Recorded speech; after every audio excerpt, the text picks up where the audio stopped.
Hello friends, आज हम देखने वाले हैं यहाँ पे उत्तराखंड की कुछ इंपॉर्टेंट न्यूज़ों को।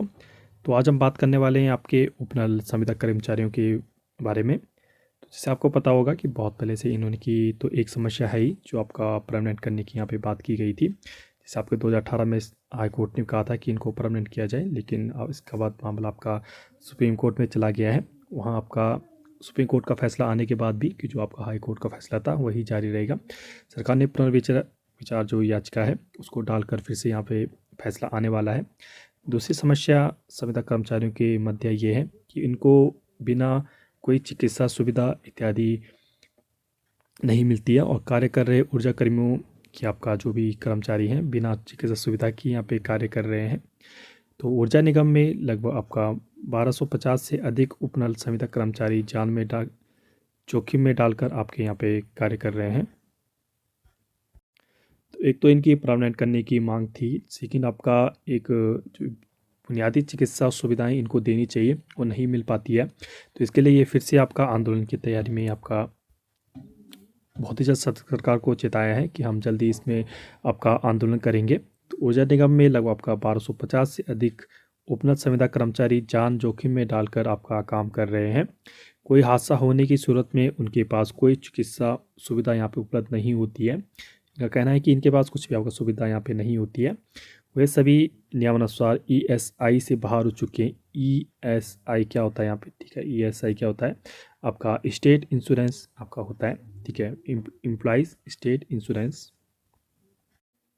क्या होता है, इसका फुल फॉर्म आपका एम्प्लॉइज स्टेट इंश्योरेंस, ठीक है। इंश्योरेंस जो स्टेट का होता है, तो इसमें क्या होता था कि जो आपके जब इनकी सैलरी आपकी कम थी तो इनके दायरे में आते थे, लेकिन थोड़ा आपका 1-2 हज़ार रुपये बढ़ने की वजह से इनका जो दायरा है ESI से यहाँ पे बाहर हो चुके हैं, क्योंकि इसका एक मिनिमम क्राइटेरिया होता है कि इसकी सैलरी इतनी हो सालाना तो इसमें आएंगे, वरना आपका नहीं आएंगे। तो ये सभी नियमानुसार ESI से यहाँ पे बाहर हो चुके हैं, लेकिन सरकार ने उनके लिए अब तक कोई स्वास्थ्य योजना यहाँ पे शुरू नहीं की है, ठीक है।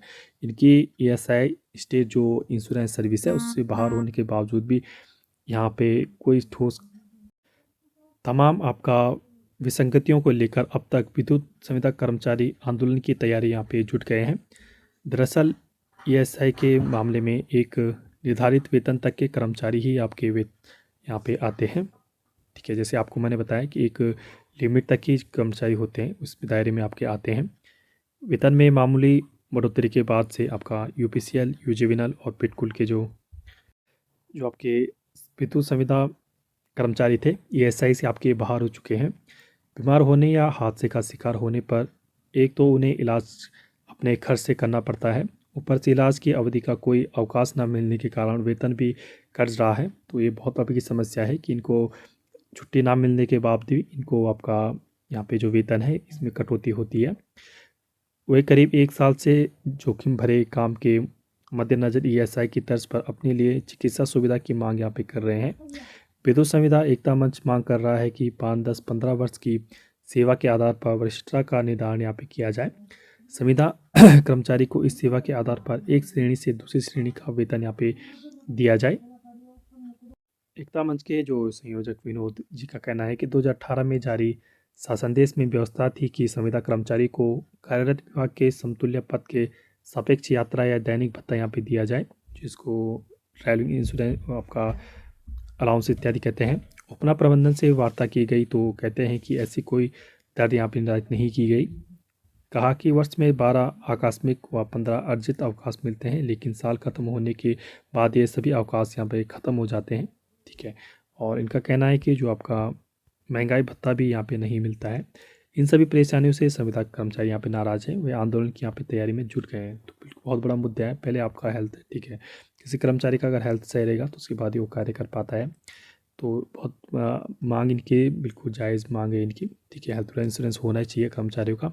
और जो आपका ड्यूटी के दौरान चोट लगती है तो उसमें भी आपका छुट्टी लेने के बाद इनकी यहाँ पे वेतन काटा जाता है, जो कि बेहद गलत है, ठीक है। तो देखते हैं सरकार इसमें क्या सूद लेती है। कुछ भी आपका अपडेट आती है आप तक पहुँचा दिया जाएगा। ऐसे इंटरेस्टिंग वीडियो के लिए प्लीज़ हमारे चैनल को सब्सक्राइब कीजिए, ज़्यादा लोगों से शेयर कीजिए और स्टे ट्यून्ड। Thank you.